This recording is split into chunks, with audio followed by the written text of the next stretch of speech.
Now stay tuned for Talk Back Live with Susan Rook.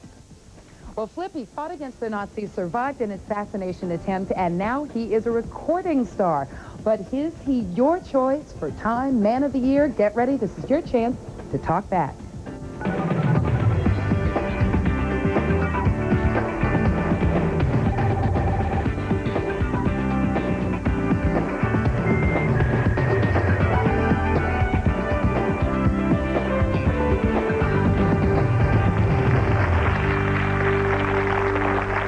Hello and welcome to Talk Back Live, and thank you for joining us here today as we talk about the Time Man of the Year. We want to know, is Pope John Paul II this year's most influential person?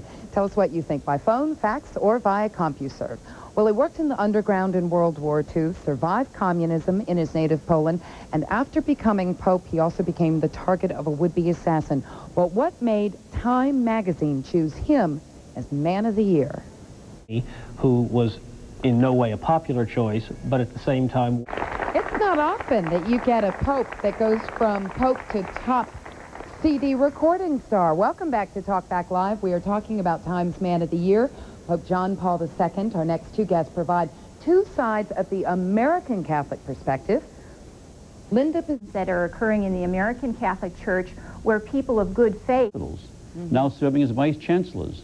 This is a larger part of the Catholic community. However, 90%... From the CNN Center in Atlanta, it's Talk Back Live with Susan Rook. Is politics more bluster than business? Are your representatives really representing you, or do we simply expect way too much from Congress? If you have something to say about it, get ready to talk back. The President of the United States. Members of Congress are really loyal to their... What about that? If you contribute an awful lot of money, aren't you going to have a little bit better access? You know, I'm really glad... You can call us, fax us, you can go online with CompuServe. Today's topic, you and all of us, the American workforce. Are we all working way too hard? Do you like your job? Is it something, I mean, it takes up an awful lot of time. You know, do you like it? Pam?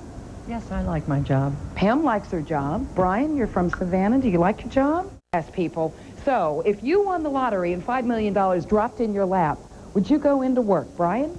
Probably not.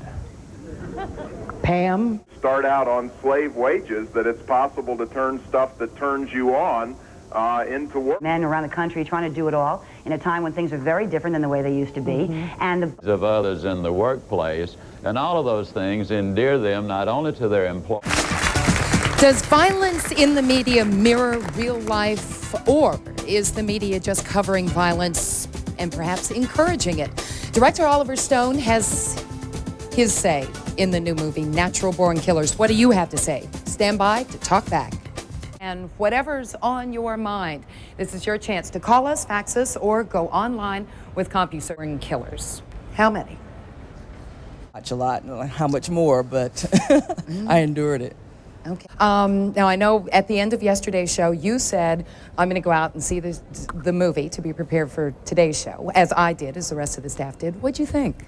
I really didn't like it. It had too much violence, sex, and some of the points in the movie were probably true, but it's still too much violence, and it's just too much violence. Mm-hmm. Did you stay for the entire thing, or did you walk out? I stayed for the entire thing. I went in trying to be objective about it, and I just couldn't.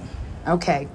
So what is it about this movie that kind of tends to rile people up, or at least get people thinking?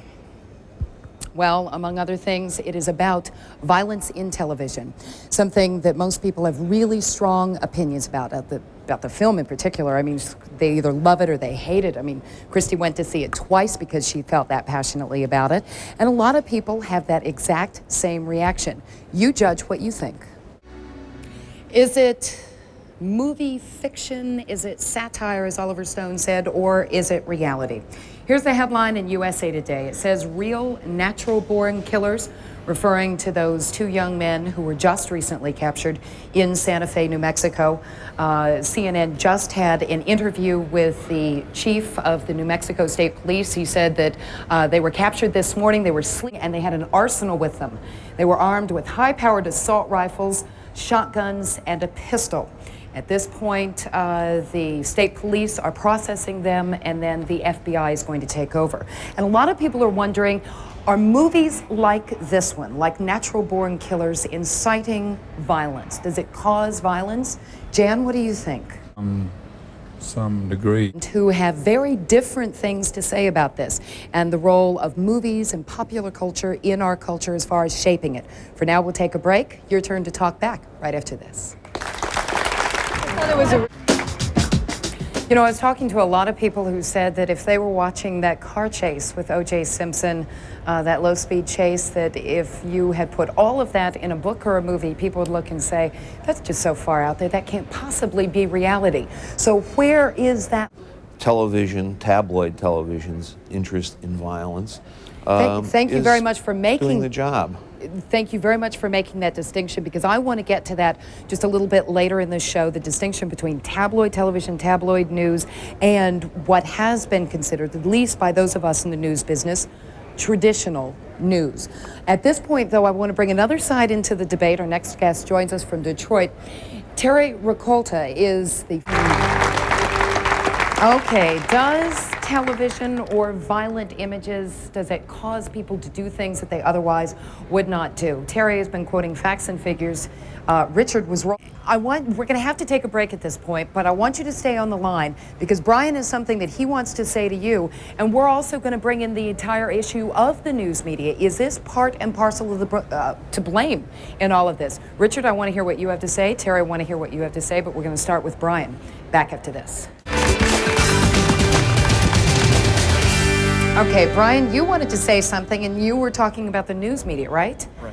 Well, you hear the caller call in and say how he's concerned about kids being influenced by the media. You hear your guest, I can't remember her name on the monitor. Terry. Terry, saying how she's concerned about kids being in the movie theaters. Well, these people are parents, and it's their responsibility to screen them from these images. Yeah. Okay. Randy, are you still on? It's Randy in North Carolina, right? Yes, ma'am. Okay, are you still on? What do you have to say to Brian, who says, wait a minute, you know, if parents don't want their kids watching this stuff, turn it off? Yeah, sure. Yeah, you know as well as I do, Susan, you can't sit and watch a child all the time. I mean, children are going to do things. They even see TV at places you wouldn't, you know, that you don't suspect they're watching TV. So teach your kids self-discipline. I mean, teach them self-control, teach them how to make decisions on their own as well. I mean, just because your parent in there doesn't mean you have to disobey and just do whatever you want. You know, they've also got those kids. When can I get it? Terry, go ahead. I said he obviously doesn't have any kids. It's very, very difficult. 68% of the mothers work today in this country. That leaves 33 million children at home without a parent there at this point in time. And another question is, why do advertisers spend $900,000